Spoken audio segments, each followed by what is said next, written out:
the other side of the dam. We were in the boat on the wrong side of the dam. This is where all the YouTubers were doing their filming. This is the other side where they release the water from the lake.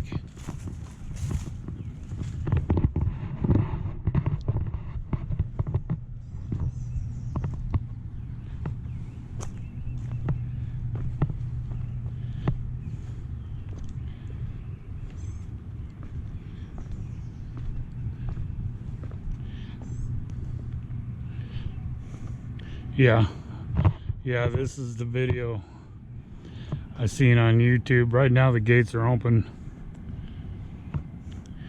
but they were fishing. There's a wall over there. They were fishing on that wall.